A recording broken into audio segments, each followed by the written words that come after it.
نعم الولي نعم المولى ونعم النصير لا حول ولا قوة إلا بالله العلي العظيم أعوذ بالله السميع العليم من الشيطان اللعين الرجيم بسم الله الرحمن الرحيم الحمد لله الذي نور قلوبنا بنور الإيمان وبصر أعيننا بضوء الفرقان والشكر لك يا ذا الفضل والإحسان الصلاة والسلام على الذي جعلته نبيا في أول إيجاد الكون والمكان ثم غمسته ألف ألف عام في بحور العلم والبرهان ثم الصلاة والسلام على ناصر شريعته وقاضي دينه ومنفذ أحكامه والمروج للإيمان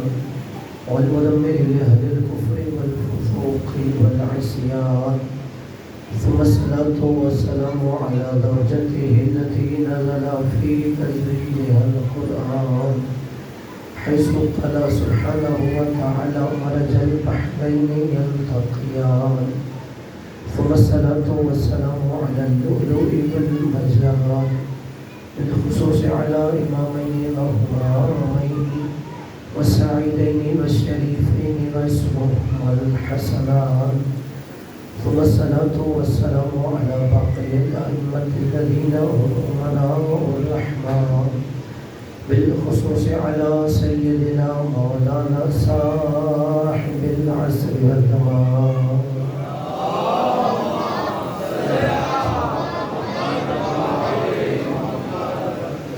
صلوات الله على محبين ولعنة الله على مبغضين في كل حين وأوان أما بعد فقد قال الله سبحانه وتعالى في كتابه الفرقان بسم الله الرحمن الرحيم ولو اتبع الحق أهواءهم فسدت السماوات والأرض ومن فيهن ملك باوزي بلند سرود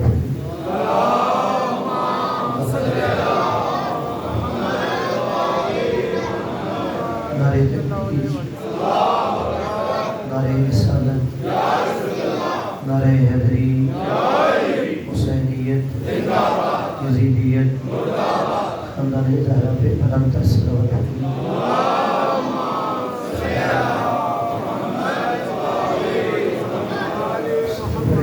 مالک آپ کا تشریف لانا اپنی بارگاہ میں قبول منظور فرمائے اور جو دعائیں حاجات لے کے آئے ہیں مالک ذکر کی صدقے میں مستجاب فرمائے دعا ہے کہ مالک کی کائنات کی اتنی اصلی دعا انسان کے دل میں ہوتی ہے جو زبان پہ نہیں لا سکتا اور تمام حاضرین اور بارگاہ کی اصلی دعاؤں کو مستجاب فرمائے ہمارے وقت کے امام کو ہم سے راضی فرمائے حجت الدارہ وقیت اللہ منتقم وارث حسین امام زمانہ کے ضرور متاجر فرمائے یہ ان کے عوالون سکر میں محشور فرمائے ان کے قدموں میں شہادت نصیب فرمائے اپنے ابتداؤ کی قبولیت کے لیے بلند تر صلوات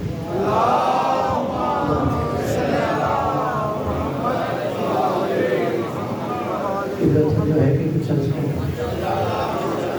ازلی رمی صاحبان ذکر محبان علیہ بیت علیہ السلام میں نے سورہ مومنون کی آیت نمبر 71 کی آیت تلاوت کی ہے اگر آپ نے اس آیت کو ترجمہ اپنے ذہن میں نقش کر دیا تو آپ کو حق اور باطل کی شناخت ہو جائے گی صرف آپ اس آیت کا ترجمہ اپنے اذہان میں نقش کر لیں سورہ مومنون ہے آیت نمبر 71 ہے اللہ نے کہا بسم اللہ الرحمن الرحیم وَلَوِ اتَّبَعَ الْحَقُّ أَهْوَاءَهُمْ کہ اگر حق باطل کی بیعت کر لیتا اگر حق باطل کے ہاتھ میں اپنا ہاتھ دے دیتا اگر حق باطل کی خواہشات کی پیروی کر لیتا تو نتیجہ کیا نکلتا لفسدت السماوات والارض آسمان بھی تباہ ہو جاتا زمین بھی تباہ ہو جاتا اگر حق باطل کی بیعت کر لیتا یا اگر حق باطل کے ہاتھ میں ہاتھ دے دیتا یا حق باطل کی خواہشات کے مطابق چلنے لگتا اللہ نے کہا لفسدت السماوات والارض آسمان بھی تباہ ہو جاتا زمین بھی تباہ ہو جاتی کہ صرف آسمان و زمین تباہ نہ ہوتی ومن فیہن، زمین و آسمان کے درمیان جو کچھ ہے وہ سب تباہ ہو جاتا۔ آج زمین بھی باقی ہے، آسمان بھی باقی ہے، اور اس کی ساری مخلوقات بھی باقی ہے، تو پھر ماننا پڑے گا حق نے نہ کل بیعت کی ہے باطل کی، نہ حق آج باطل کی بیعت کرتا ہے۔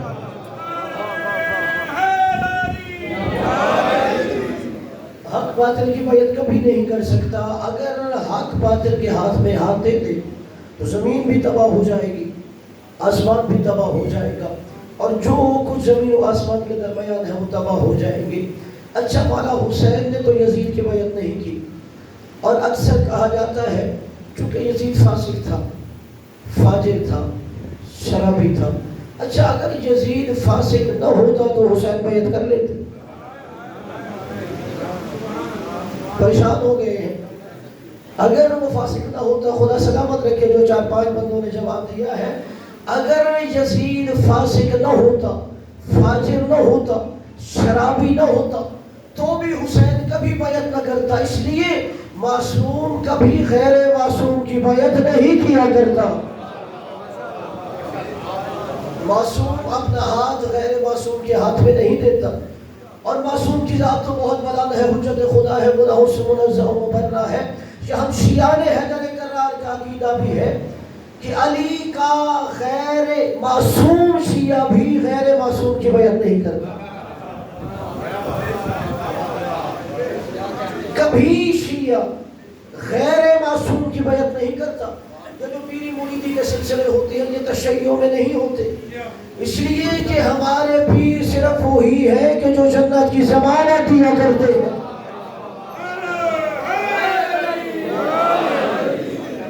میں جملہ اور آسان کر دیتا ہوں اپنے بچوں کے لیے، نوجوانوں کے لیے۔ بیعت کا مطلب کیا ہے؟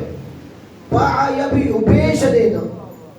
بیعت کا مطلب یہ ہے جس کی بیعت کر رہے ہو اس کے آگے اپنی جان بیچ دی ہے، اپنا مال بیچ دیا ہے، اپنی اولاد بیچ دی ہے۔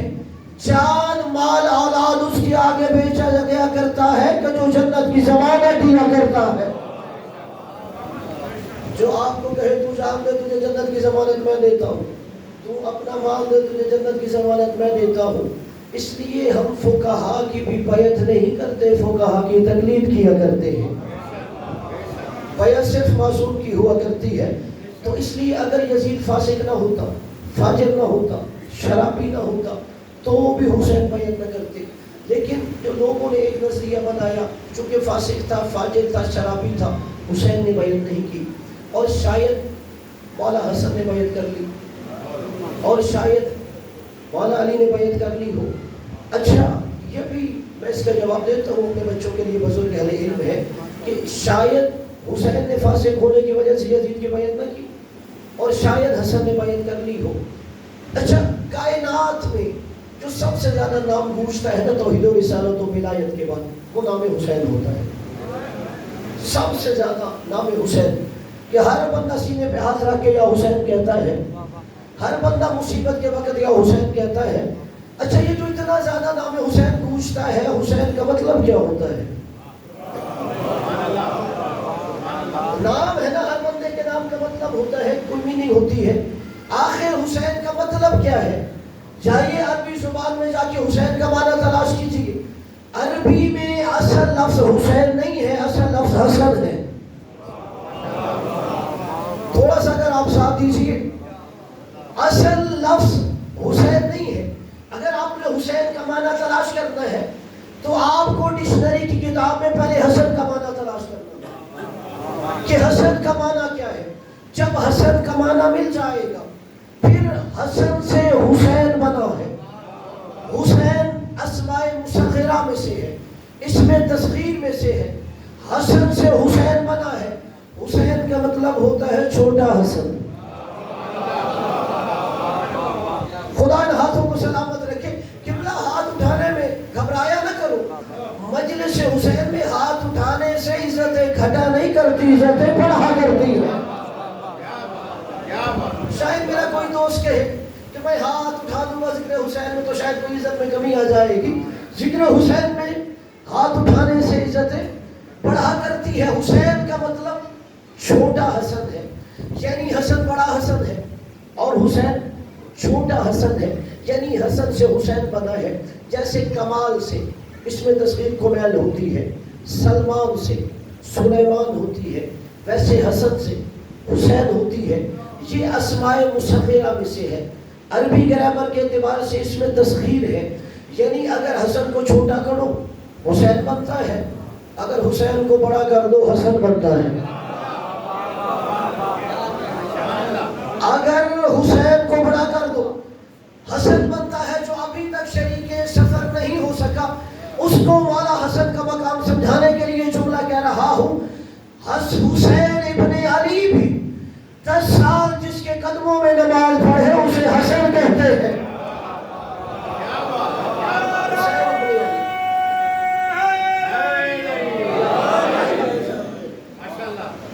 حسین بھی 10 سال تک جس کے قدموں میں نمازیں پڑھے اسے حسن کہتے ہیں۔ حسین بھی جسے 10 سال تک امام کہہ کے سلام کرے اسے حسن کہتے ہیں۔ یعنی حسن کو چھوٹا کر دو حسین بنتا ہے، حسین کو بڑا کر دو حسن بنتا ہے۔ یعنی حسین حسن کی اس میں تصغیر ہے، حسن بڑا حسن اور حسین چھوٹا حسن۔ اب فیصلہ آپ نے کرنا ہے، نتیجہ آپ نے نکالنا ہے، صرف میں نے ایک جملہ کہنا ہے، نتیجے تک آپ نے خود پہنچنا ہے۔ یعنی حسن بڑا حسن ہے اور حسین چھوٹا حسن ہے۔ لوگ کہتے ہیں حسین نے بیعت نہیں کی، شاید حسن نے کر لی ہو۔ حسن بڑا حسن ہے اور حسین چھوٹا حسن ہے۔ قبلہ جب چھوٹا حسن چھوٹے یزید کی بیعت نہیں کرتا، آپ کو سلامت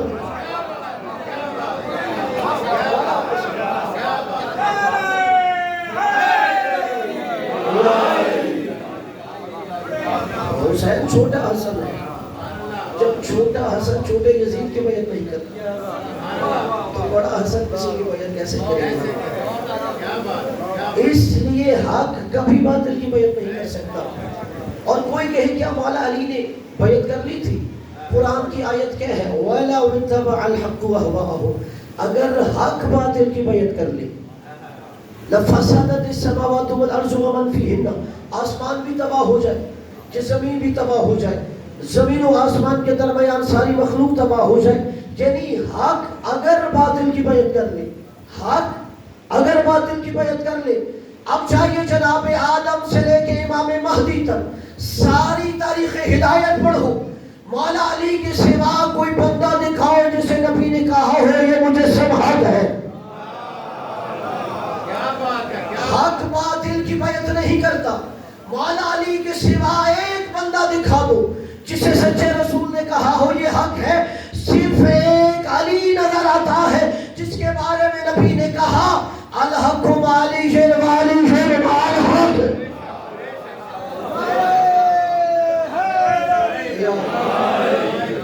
صرف ایک حق ہے مجسم، اور وہ مجسم حق امیر المومنین حضرت علی علیہ السلام ہے۔ اور اگر یہاں پر بھی نبی کی حدیث رک جاتی، یہ متفق علیہ حدیث ہے، اہل سنت عالم المستدرک علی الصحیح ہے میں حکم نیشاپوری نے یہ حدیث لکھی ہے، یعنی سارے علماء کا اتفاق ہے، نبی نے کہا الحق مع علی وعلی مع الحق، حق علی کے ساتھ ہے، علی حق کے ساتھ ہے۔ اگر حدیث یہاں پہ رک جاتی پھر بھی مجھے خوشی نہ ہوتی۔ نبی نے آگے ایک جملہ کہا، نبی نے کہا تم حق تلاش نہ کرو علی تلاش کرو، حق تلاش نہ کرو علی تلاش کرو۔ اگر تم علی کے در پہ آ گئے حق خود تم تک آ جائے گا۔ نبی نے وہ جملہ کہا اللہم ادر الحق حیث ما دار علی، بارے الہ حق کو ادھر موڑ جدھر علی مرتضی تھا ہے۔ یعنی نبی نے سمجھایا علی آگے آگے ہوتے ہیں، حق پیچھے پیچھے ہوتا ہے، علی آگے آگے حق پیچھے پیچھے۔ میرے سامنے اکثر چہرے وہ ہوں گے جو خود کو شیعہ حیدری قرار کہتے ہیں، شیعہ علی کہتے ہیں۔ اچھا لغت میں شیعہ کا کیا مطلب ہوتا ہے؟ لغت میں شیعہ کہتے کسے ہیں؟ شیعہ کا مطلب یہ ہے جو جس کے پیچھے چلے وہ اس کا شیعہ ہوتا ہے۔ ذہن میں رکھیے، حق تک آپ کو لے کے جانا ہے، جو جس کے پیچھے چلے وہ اس کا شیعہ ہوتا ہے. ہم کہتے ہیں ہم شیعان علی ہیں، یعنی علی کے پیچھے پیچھے چلتے ہیں. شیعان حیدر کرار ہے، حیدر کرار کے پیچھے پیچھے چلتے ہیں. اور نبی نے دعا کے لیے ہاتھ بلند کیے، برے لہا حق کو علی کے پیچھے پیچھے چلا، یعنی نبی دعا مانگ رہے تھے برے لہا حق کو بھی علی کا شیعہ بنا.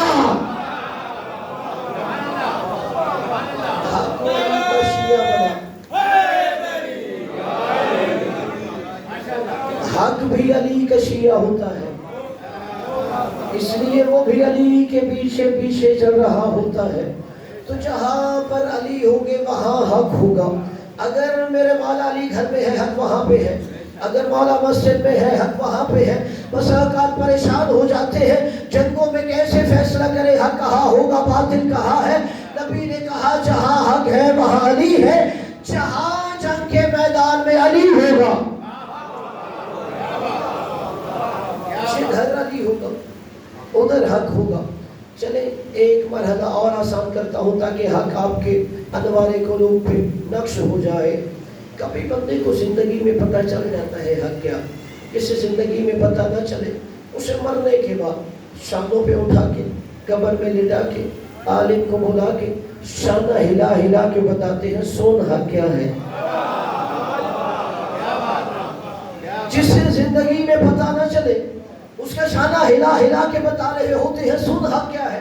پھر اسے قبر میں عالم بتا رہا ہوتا ہے ان الموت حق والبعث حق والنشور حق وتطایر الکتب حق وسؤال منکر ونکیر فی القبر حق والمیزان حق والصراط حق والجنت حق. اب اسے قبر میں بتا رہے ہوتے ہیں یہ موت کا آنا حق تھا، تیرا قبر میں اتارا جانا حق ہے، سوال منکر و نکیر حق ہے، نامہ اعمال کھولا جانا حق ہے، تیرا نامہ اعمال تولا جانا حق ہے، تیرا پورے صراط سے گزرنا حق ہے، تیرا جنت میں جانا حق ہے. یعنی اسے قبر میں بتا رہے ہوتے ہیں موت سے لے کے قبر تک، قبر سے پورے صراط تک، پورے صراط سے جنت تک تیرا ہر مرحلہ حق ہے. اور نبی نے کہا تھا جہاں حق ہے وہاں علی ہے. اللہ جانے کسے جملہ سمجھ آیا ہے، جہاں حق ہے وہاں علی ہے، جہاں علی ہے وہاں حق ہے. تو پھر ماننا پڑے گا ہر جالی ملیں گے نہ دامن بچائیے، بچنا علی سے ہے تو جہنم میں جائیے. ہر جالی ملیں گے.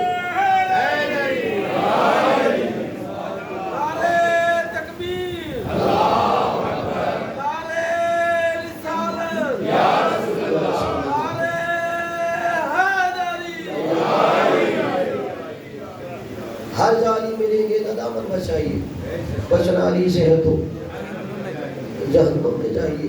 اور صرف حق کا معیار ہی علی نہیں ہے، نبی نے کہا مومن منافق کی پہچان بھی علی ہے.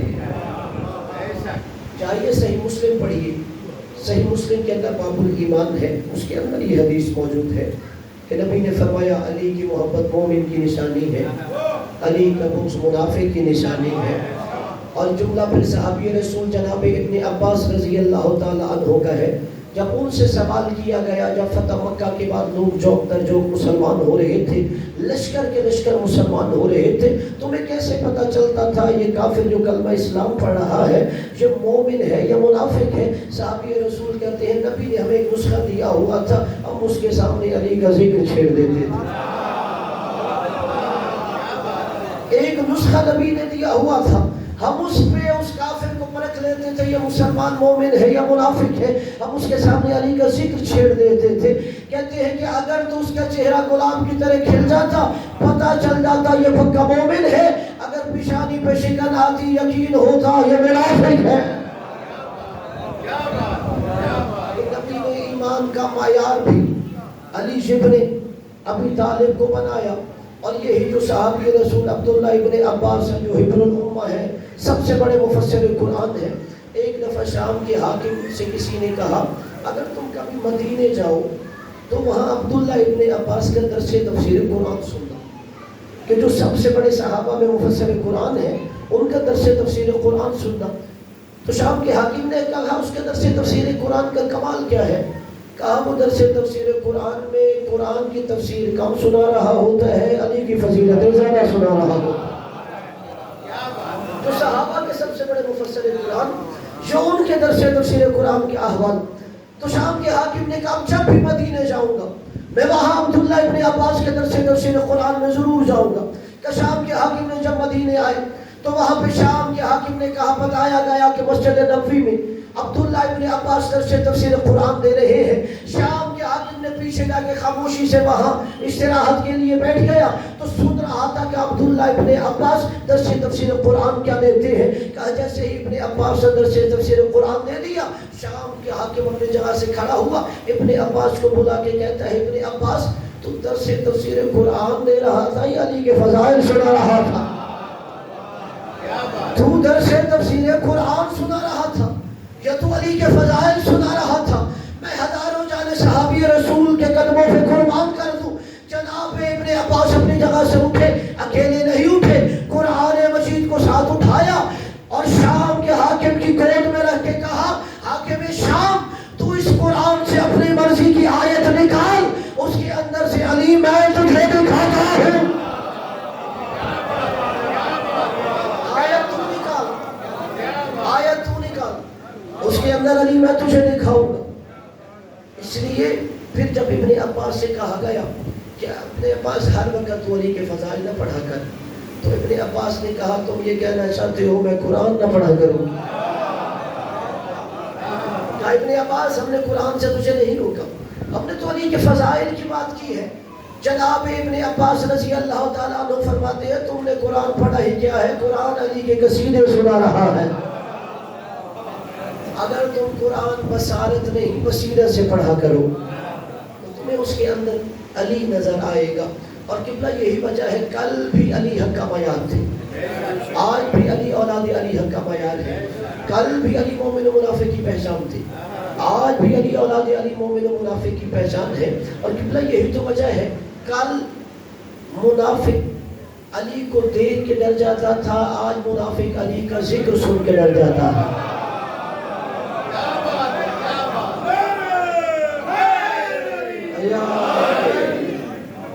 میرے سامنے سارے جہاں دیدہ چہرے موجود ہیں۔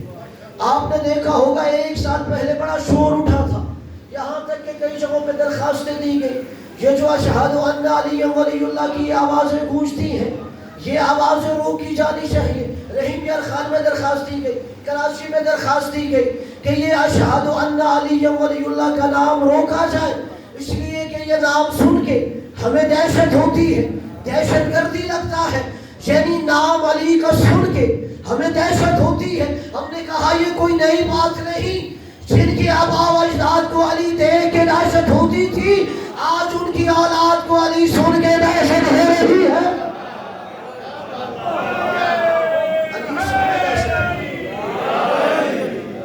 کہ انہیں صرف علی کا نام سن کے دہشت ہوتی ہے، وہ ڈر جاتے ہیں، یہ علی کا نام لیا جا رہا ہے۔ اور قبلہ شاید آپ یا میں یہ سمجھیں شاید کوئی علی کا ذکر رک جائے گا، کبھی نہیں رکے گا۔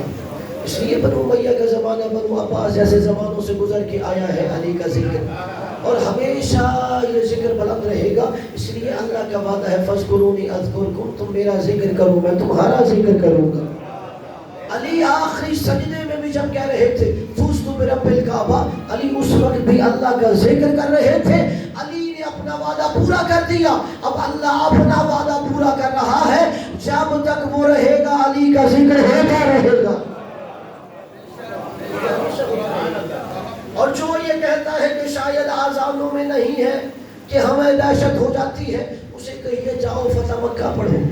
جب مکہ فتح ہو گئی تو نبی نے جناب بلال حبشی رضی اللہ تعالیٰ عنہ سے کہا بلال جاؤ کعبہ کی چھت پہ جا کے آذان کہو، جاؤ کعبہ کی چھت پہ جا کے آذان کہو۔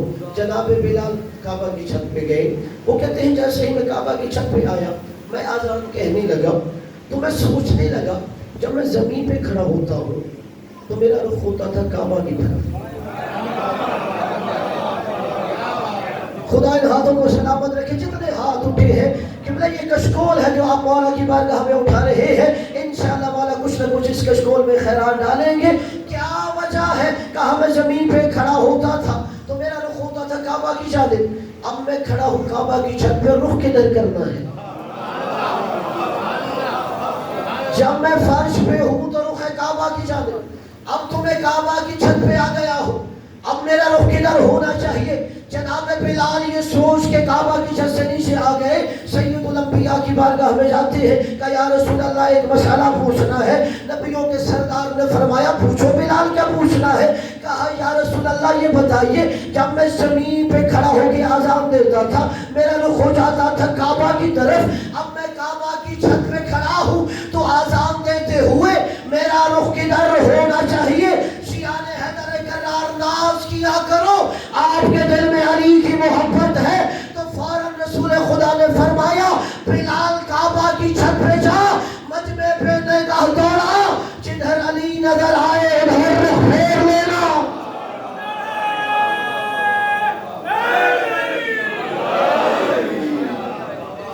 جدھر علی نظر آئے ادھر رخ پھیر لینا۔ میں نے یہ حدیث پڑھی تاکہ کوئی پریشان ہے تو اس کے لیے آسانی کر رہا ہوں۔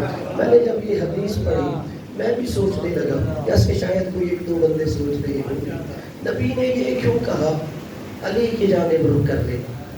نبی یہ فرماتے میری جانب رخ کر لے، نبی یہ فرماتے میری جانب رخ کر لے، یہ کیوں کہا جدھر علی ہے؟ تو پھر میں نے آگے حدیث پڑھی، میں اس حدیث کا پہلے حوالہ دے دوں، شیعہ 10 حوالے میرے ذہن میں ہے، برادران اہل تسنن کی 2 کتابوں کا حوالہ دے رہا ہوں، ایک اسد الغابہ دوسری کنوز الحقائق۔ کیوں نبی نے کہا علی کی جانب رخ کر لینا؟ پھر میں نے ان دونوں کتابوں میں روایت پڑھی کہ نبی نے مولا علی کے شانوں پہ ہاتھ رکھ کے فرمایا یا علی مثلک فی امتی کمثل الکعبہ، علی تیری اس امت میں مثال کعبہ کی مثال ہے، علی تو میری امت میں ایسا ہے جیسے کعبہ ہے، یعنی نبی فرما رہے تھے کعبہ بھی کعبہ ہے تو علی بھی کعبہ ہے، کعبہ بھی کعبہ ہے علی بھی کعبہ ہے، کعبہ بھی قبلہ ہے علی بھی قبلہ ہے، مگر دونوں میں فرق ہے، کعبہ پیشانیوں کا قبلہ ہے علی دلوں کا قبلہ ہے۔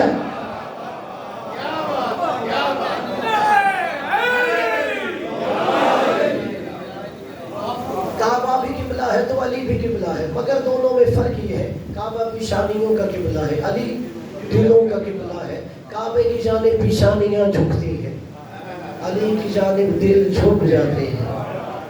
اور پھر نبی نے کہا علی کی مثال کعبہ جیسی ہے، کعبہ بھی کعبہ تو علی بھی کعبہ، کعبہ بھی قبلہ تو علی بھی قبلہ، قبلہ کعبہ صرف بیت اللہ ہے، کعبہ صرف بیت اللہ ہے، علی ید اللہ ہے، وجہ اللہ ہے، عین اللہ ہے، اذن اللہ ہے، لسان اللہ ہے، مشیت اللہ ہے، علی سر سے لے کے پاؤں تک ولی اللہ ہے، علی سر سے پاؤں تک ولی اللہ ہے، وہ صرف بیت اللہ ہے، علی سر سے لے کے پاؤں تک ولی اللہ ہے۔ اور پھر نبی نے فرمایا کعبے کو دیکھنا بھی عبادت، علی کو دیکھنا بھی عبادت، دونوں کو دیکھو عبادت ہوتی ہے، کعبہ دیکھ لو تو بھی عبادت ہے، مولا علی کا چہرہ دیکھ لو تو بھی عبادت ہے، کعبے کو دیکھنا بھی عبادت، مولا علی کا چہرہ دیکھنا بھی عبادت، مگر یہاں دونوں میں ایک فرق بیان کیا، اگر کوئی بھی بندہ ہاتھ میں تسبیح پکڑ کے کعبہ کعبہ کہتا رہے یہ عبادت نہیں ہوتی، ہاتھ میں تسبیح پکڑ کے علی علی کہنا بھی عبادت ہوتا ہے۔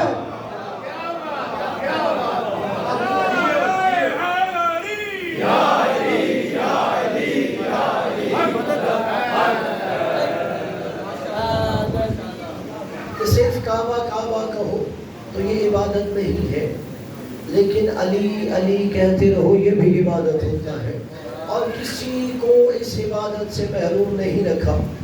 نبی نے کہا اگر تم علی کا چہرہ دیکھو تو عبادت ہے، اگر کوئی بندہ کہے جی میں تو دیکھ نہیں سکتا تو نبی نے کہا تم علی کا ذکر کرو وہ بھی عبادت ہے، اگر کوئی کہے میں تو بول نہیں سکتا، نبی نے کہا وہ علی العبادہ، علی کے دل میں محبت رکھ لو، وہ بھی عبادت ہے، کسی کو اس عبادت سے محروم نہیں کیا جائے گا۔ اور قبلہ شاعر نے 4 مصروں میں یہی مولا کے جو معیار ہے سمجھائے ہیں۔ وہ کہتے ہیں کہ شجر جب حرف زد ہوتے ہیں، غنچے بول پڑتے ہیں، علی کا ذکر آ جائے تو شجرے بول پڑتے ہیں۔ یہ جو نبی نے کہا نا علی حق کا بھی معیار ہے، مومن و منافق کا بھی معیار ہے، وہ کہتے ہیں کہ شجر جب حرف زد ہوتے ہیں، غنچے بول پڑتے ہیں، علی کا ذکر آ جائے تو شجرے بول پڑتے ہیں کہ علی کے ذکر میں یارو تقیہ غیر ممکن ہے۔ اپنے بچوں کے لیے جملہ کہہ رہا ہوں، تقیہ کا مطلب یہ ہے عقیدہ چھپا لینا۔ وہ کہتا ہے علی کے ذکر میں یارو تقیہ غیر ممکن ہے، زبانیں چپ بھی ہو جائیں تو چہرے بول پڑتے ہیں۔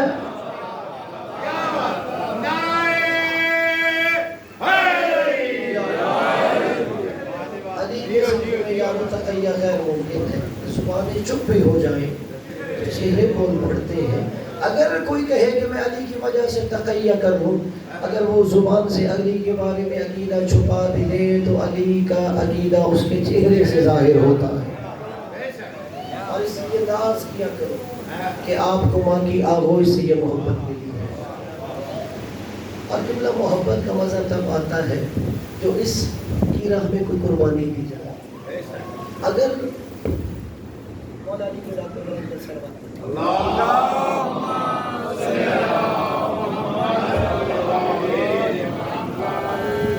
چونکہ ہمیں ماں کی آغوش سے مولا علی کی محبت ملی ہے، میرا خیال ہم میں ایسا کوئی نہیں ہوگا کہ جس کا محبت علی کی وجہ سے گھر گرایا گیا ہو، جس کا محبت علی کی وجہ سے مال لوٹ لیا گیا ہو، یا محبت علی کی وجہ سے اس کی اولاد کو زندہ دیواروں میں چنوایا گیا ہو۔ اور قبلہ محبت کا مزہ وہاں ہوتا ہے جہاں پر امتحان دیا جاتا ہے۔ اور اس کے لیے جملہ کہہ رہا ہوں، چاہیے بہار الانوار میں علامہ مجلسی نے لکھا ہے، کوفہ شہر تھا اور کوفہ شہر میں ظالم ترین بنو امیہ کا گورنر حجاج بن یوسف آ گیا۔ اس نے کہا لسٹیں بناؤ علی کے چاہنے والوں کی، تاکہ ان کا گھر گرا دیا جائے، مال لوٹ لیا جائے اور انہیں یا زندان میں ڈال دیا جائے یا زندہ دیواروں میں چنوایا جائے۔ جب لسٹیں بن کے آئی، اس کے جاسوسوں نے کہا اس شہر میں ایک علی کی ایسی بھی چاہنے والی ہے، جب لوگ اپنے کام پہ چلے جاتے ہیں وہ علی کی شان میں ایک حدیث لکھتی ہے اور لوگوں کے دروازے کھٹکھٹاتی ہے۔ جیسے ہی کوئی مستور دروازے پہ آتی ہے وہ اسے حدیث دے کے کہتی ہے جب تیرا شوہر گھر آ جائے اس سے پوچھنا کیا تیرے نبی نے میرے علی کے بارے میں یہ فرمایا تھا۔ کیسے مولا علی کی محبت کی تبلیغ کر رہی تھی، اور کہتی ہے مستور کو اگر تیرا شوہر کہے یہ حدیث نبی نے فرمائی ہے مولا کے بارے میں، تو کہتی پھر اپنے شوہر سے کہنا تو علی کو کیوں نہیں مانتا۔ اور اگر تیرا شوہر کہے نبی نے یہ نہیں فرمایا تو کہتی مومنہ گھبرانا نہیں، حرہ کو بلا لینا، حرہ بھی اسی شہر میں رہتی ہے۔ وہ جن کی نعتیں پڑھی جاتی ہیں نا جناب حلیمہ سعدیہ، یہ حلیمہ سعدیہ کی بیٹی تھی حرہ سعدیہ۔ اب کہتے ہیں کہ جب لسٹیں بنائی گئی اور بتایا گیا ایک ایسی بھی علی کی چاہنے والی، حجاج بن یوسف نے کہا جاؤ سب سے پہلے اسے گرفتار کر کے لے آؤ۔ اب جیسے ہی گئے نا سپاہی دروازے پہ، انہوں نے دروازہ کھٹکھٹایا، اندر سے انہوں نے 3 سوال کیے، کون ہو، کس نے بھیجا ہے، کیوں آئے ہو۔ باہر سے جواب آیا حجاج بن یوسف کے سپاہی ہیں، حجاج نے بھیجا ہے، تجھے گرفتار کرنے آئے ہیں۔ اب مجھے بتائیے کوئی جتنا بھی عزت دار ہو اپنے علاقے میں، اگر ایس ایچ او وارنٹ گرفتاری لے کے دروازے پہ کھڑا ہو، اگر ہم اسے کہیں اچھا آپ چلے جاؤ تھانے میں، ہم پیچھے سے آ جائیں گے، وہ نہیں جاتا، وہ کہے گا آپ کو ساتھ لے کے جانا ہے، میں ہزاروں جانے علی کے شیعوں کے قدموں پہ جانے قربان کر دوں۔ جیسے ہی کہا نا حجاج بن یوسف کے سپاہی ہیں، حجاج بن یوسف نے بھیجا ہے اور تجھے گرفتار کرنے آئے ہیں، اندر سے مومنہ کہتی ہے حجاج کے سپاہیوں تم دربار واپس چلے جاؤ، میں خود دربار میں آ جاؤں گی۔ حجاج کے سپاہی واپس چلے گئے، انہیں پتا تھا علی کی شیعہ ہے، جھوٹ نہیں بولتی۔ یہ جو ہاتھ ہاتھ اٹھے میں داد دیتا ہوں. انہیں پتا تھا یہ علی کی شیعہ ہے، اور علی کا شیعہ تو جھوٹ بولتا ہی نہیں ہے. کہتے ہیں وہ چلے گئے. اب آپ کی اور میری فقہ کا ایک مسئلہ ہے، اگر مجھے پتا ہو مجھے قتل کر دیا جائے گا اور قتل کرنے کے بعد غسل میت بھی نہیں دیا جائے گا، میں اپنی زندگی میں غسل میت کے بعد غسل شہادت کر سکتا ہوں. اب اس مومنہ کو جو پتہ چلا تھا حجاج بن یوسف نے بلایا ہے، اور سب سے بڑا جو جرم اس کے نزدیک محبت علی ہے، وہ میرے اوپر محبت علی کا جرم لگایا گیا ہے. اب اس مومنہ نے اپنی زندگی میں غسل شہادت کیا. غسل شہادت کرنے کے بعد وہ گھر سے نکلنے کا ارادہ کرتی ہے. بچوں نے آ کے ماں کو گھیر لیا کہ اماں کہاں جا رہی ہو؟ شیعہ حیدر کرار آپ نے یہ جملہ ذہن میں محفوظ کرنا ہے. آپ مجھے داد خیرات میں نہ بھی دیں، میں آپ سے راضی ہوں. اگر آپ علی کی اس مومنہ کا جملہ ذہن میں مرتے دم تک محسوس کریں اور ذہن نشین کیجئے، جب بچوں نے ماں کو گھیر لیا نا کہ ماں غسل شہادت کر کے دربار میں جا رہی ہے، بچوں نے کہا اماں کہاں جا رہی ہو؟ بچوں کے سر پہ بوسہ دے کے کہتی ہے بچوں مفت میں علی کی ولایت ملی تھی، آج قیمت ادا کرنے جا رہی ہوں.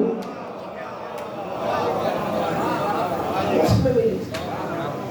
میں علی کے چاہنے والوں کے گھر پیدا ہوئی تھی، مجھے مفت میں علی کی محبت مل گئی تھی، اور آج میں اس کی قیمت ادا کرنے جا رہی ہوں.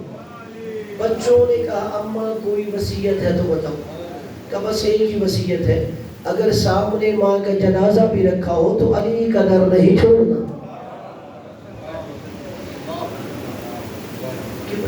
پھر پتہ چلتا ہے محبت علی کا جب ہم نے اس کی راہ میں قربانیاں دی ہیں. اور میرے عزیز و دوست بزرگوں، اگر بندہ نماز تہجد پڑھے، نماز فجر پڑھے اور سجدے میں رکھے اس ایک نعمت کا شکر ادا کرنے کے لیے کہ میرے دل میں مولا علی کی امامت و ولایت کا عقیدہ ہے، اس وقت سر سجدے سے اٹھائے جب سورہ طلوع ہو چکا ہو، اس ایک نعمت کا شکر ادا نہیں ہو سکتا. اس لیے یہ وہ نعمت عظمیٰ ہے. اور یہی وجہ ہے کہ جن کے دلوں میں بغض اہل بیت تھا تو بات کربلا رکھا گئی تھی. اور عزادارو، علی کی دشمنی لوگوں کے سینوں میں پروان چڑھتی رہی. وہ دشمنی کوفہ و شام کے بازاروں اور درباروں میں ظاہر ہو رہی تھی. اجرکم علی الزہرہ. عزادارو، چونکہ چہروں کے ایام ہے، دو روایتیں سن لیجیے اسی حوالے سے. یہ پڑھ لینا بڑا آسان ہوتا ہے کہ زہرا کی بیٹی شام کے بازار سے گزری. عزادارو، اب بھی اگر وہ شام کا بازار دیکھنا ہے جاؤ شام، اور اس بازار میں کھڑے ہو کے سوچنا کیا آج بھی زہرا کی بیٹیاں ایسے ماحول سے گزر سکتی. اور جب یزید نے کہا نا امام سجاد علیہ السلام سے، سجاد جاؤ تمہیں قید سے رہا کر دیا، امام سجاد علیہ السلام نے فرمایا مجھے پھوپھی زینب سے پوچھنے دیں. امام سجاد آئے میری آقازادی کی خدمت میں، پھوپھی اماں قید سے رہائی مل گئی ہے. جناب زینب نے کہا جاؤ یزید سے کہو میری پھوپھی کہہ رہی ہے ہماری 3 شرطیں ہیں. کہا پہلی شرط یہ ہے، اسے کہو ایک مکان خالی کر دے، میں اپنے حسین کی صف ادا بچھانا چاہتی ہوں. عزادارو، اس صف ادا کی قدر کیجئے جس کی بانی زینب سلام اللہ علیہا ہے. اور کہتے ہیں کہ وہاں پہ 3 دن تک مجلس و ماتم ہوتا رہا، اس لیے کہ آقازادی نے کہا کل تک یزید کے سپاہی کہہ رہے تھے باغی مارا گیا ہے، میں شام میں بتاؤں یہ میرا نمازی مارا گیا ہے. اجرکم علی اللہ، جس کی آئی نکلی ہے مولا اسے کسی غم میں نہ رلائے. اور عزاداروں، جب مجلس ہو رہی ہے ذرا سوچو تو صحیح، علی کی بیٹی خود مجلس سنا رہی ہے، شام کی عورتیں سامنے بیٹھی ہوں گی، اور میرا دل کہتا ہے کہ جناب زینب سلام اللہ علیہا نے یہ جملہ ضرور کہا ہوگا، شام کی عورتوں زہرا کی بیٹی مرتے دم تک نہیں بھولیں گی تم نے میرا شام میں استقبال کیسے کیا تھا. اجرکم علی اللہ. شرما کے نہ روئیے، یہ گناہوں سے مغفرت کے سانحے ہوتے ہیں. عزاداروں، گناہوں سے مغفرت کے لمحات ہیں، گناہوں کی قبولیت ہوتی ہے. عزاداروں، جب کہا نا کہ میں مرتے دم تک نہیں بھولوں گی، کیسے میں شام کے بازار میں داخل ہوئی، تم نے استقبال کیسے کیا؟ ہر بیوی مکان کے چھت پہ بیٹھی تھی، اس کے ہاتھ میں پتھر تھا، تم میں سے ہر عورت کی یہی خواہش تھی میرا پتھر علی کی بڑی بیٹی زینب کو لگنا چاہیے۔ تو مگر شام کے بازار میں ہجوم زیادہ تھا، کسی کا پتھر زینب کو لگ سکا، کسی کا پتھر زینب کو نہ لگ سکا۔ کہا ہوگا شام کی عورتوں اب علی کی بیٹی تمہارے سامنے کھڑی ہے، جتنے پتھر مارنے ہمارے اجرکم علی اللہ۔ اور کہا دوسری شرط یہ ہے، وہ شام غریبہ جو ہمارا مال لوٹا تھا نا، ہمارا مال ہمیں واپس کر دو۔ عزادارو جب امام سجاد علیہ السلام نے کہا نا وہ جو شام غریبہ ہمارا مال لوٹا ہے ہمیں واپس کر دو، یزید ملعون نے انتہائی کم تر جواب دیا ہے۔ وہ کہتا ہے حسین کا بیٹا کوئی سپاہی شام کا تھا، کوئی بصرہ کا تھا، کوئی یمن کا تھا، کوئی کوفہ کا تھا، اللہ جانے کس نے کیا لوٹا ہے۔ حسین کے بیٹے ایسا کر، تم اپنے نقصان کی ایک فہرست بنا کے مجھے دے، میں تجھے اس کی قیمت ادا کر دیتا ہوں۔ اللہ دارو بعض نے بڑا آرام سے جملہ سن لیا ہے، لیکن عزت حسین کی قسم میرے چوتھے امام نے جب یہ سنا نا، میرے چوتھے امام کے چہرے پہ خون جمع ہو گیا۔ مولا نے کہا تو مجھے اس مال کی کیا قیمت ادا کرے گا؟ ان فیہ مغزل فاطمہ، اس میں فاطمہ کے ہاتھ کے سنے ہوئے کپڑے تھے۔ اجرکم علی اللہ، زہرا کے ہاتھ کے سلے ہوئے ایک لباس کی تو کیا قیمت ادا کرے گا؟ اور کہا تیسری شرط یہ ہے، وہ جو ہمارے شہیدوں کے سروں کے نیزہ پہ تم نے بلند کیے ہوئے تھے اور انہیں بازاروں درباروں میں پھرایا جا رہا تھا، اب ہم مزید اپنے شہداء کے سروں کی توہین برداشت نہیں کریں گے، ہمارے شہداء کے سر واپس کر دو۔ اللہ دارو شہداء کے سر واپس آئے، معتبر روایت کے مطابق چوتھے امام نے سارے سر شام میں دفن کیے، صرف ایک مولا حسین کا سر کربلا میں لے کے آئے، مولا حسین کے جسد مبارک کے ساتھ اس سر کو دفن کیا۔ اللہ دارو ایک ایک سر آتا زندان میں اور اس کی وارث بھی کھڑی ہو جاتی، بسم اللہ پڑھ کے سر کو ہاتھوں پہ لیتی۔ عزادارو جناب علی اکبر علیہ السلام کا سر آیا، جناب لیلہ سلام اللہ علیہ کھڑی ہو گئی، جناب قاسم علیہ السلام کا سر آیا، جناب فروہ سلام اللہ علیہ کھڑی ہوئی، جناب علی اصغر کا سر آیا، جناب رباب سلام اللہ علیہ کھڑی ہوئی، جناب عباس کا سر آیا، جناب لبابہ نے ہاتھ بڑھا دیے۔ اللہ دارو زہرا کا لال غریب کربلا کا سر آیا، عربی بھی بسم اللہ پڑھ کے کھڑی ہو گئی، اپنا ہاتھ آگے پھیلا دیا۔ اللہ دارو جملہ سنو گے، تو چھوٹے چھوٹے سر آئے، کوئی بھی کھڑی نہیں ہوئی۔ شام کی عورتوں نے کہا اے مدینے کے قیدیوں، کیا ان بچوں کی ماں ان کے مرنے سے پہلے مر گئی تھی؟ امام سجاد نے کہا شام کی عورتوں ایسے نہ کہو، یہ تو زینب کبریٰ کے بچے ہیں، یہ تو میری پھپھا پھوپھی کی نشانیاں ہیں۔ میرا دل کہتا ہے جناب زینب نے فرمایا ہوگا آج شام کی عورتیں ان کی ماں اسی وقت مر گئی جب حسین کے گلے پہ خنجر چلتا دیکھا، ان کی ماں اسی وقت مر گئی جب زینب کے سر سے ردا اتاری گئی، ان کی ماں اسی وقت مر گئی جب شرابی سے بولنا پڑا۔ اجرکم علی اللہ۔ عزادارو ایک روایت اور سن لیجیے تاکہ سارے عبادت کر لیں، کوئی ایسا نہ رہ جائے جو عبادت سے محروم ہو۔ عزادارو یہ قافلہ چلا شام سے، جناب زینب سلام اللہ علیہ نے کہا سجاد مجھے پہلے کربلا جانا ہے، میں نے اپنے حسین کی قبر کی زیارت کرنی ہے۔ عزادارو 20 سفر کو یہ بہن کربلا آ رہی ہے، مگر بہن پہلی زائرہ نہیں ہے بھائی کی قبر کی۔ مقتل کے جملے ہیں اول زائر قبر الحسین ابن علی جابر ابن عبداللہ الانصاری، حسین کی قبر کا پہلا زائر صحابی رسول جابر بن عبداللہ انصاری ہے۔ عزادارو جب جابر آیا ہے نا کربلا، جناب جابر آنکھوں سے نابینا ہو چکے تھے، عطیہ اوفی ساتھ تھا، عطیہ نے ہاتھ پکڑا، فرات کے کنارے لے کے گئے، جابر نے فرات کے کنارے غسل کیا کہ عطیہ مجھے زہرا کے بیٹے کی قبر پہ لے چل۔ عزادارو عطیہ ہاتھ کا سہارا لے کے آیا، کہا جابر تیرے سامنے زہرا کے بیٹے کی قبر ہے۔ عزادارو اتنا صحابی رسول نے گریہ کیا کہ جناب جابر بے ہوش ہو گئے۔ عطیہ نے پانی ڈالا، جیسے ہی ہوش آیا نا 3 دفعہ جابر نے کہا یا حسین یا حسین یا حسین۔ عزادارو آگے سے جواب نہیں آیا۔ جابر کہتے ہیں حبیب لا یجیب حبیبا، کیا بچپن کا دوست اپنے بچپن کے دوست کو جواب نہیں دے گا؟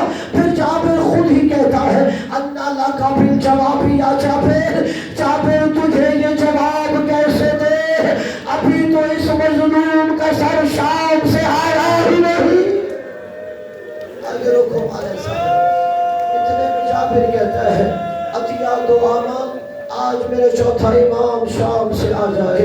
اللہ دارو ابھی عطیہ اور جابر مولا کی قبر پہ گریہ کر رہے ہیں کہ عطیہ نے کہا جابر کوئی شام سے قافلہ آ رہا ہے۔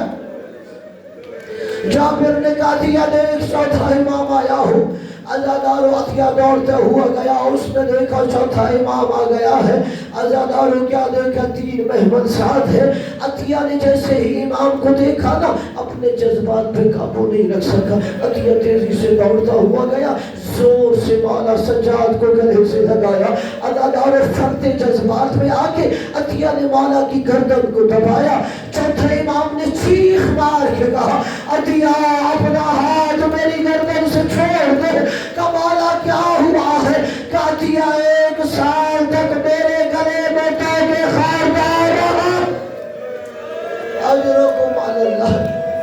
عزادارو شرما کے نہ رہیے، زہرا کی بیٹیوں کی حسرت تھی ان دنوں میں لوہا و ماتم کرنا۔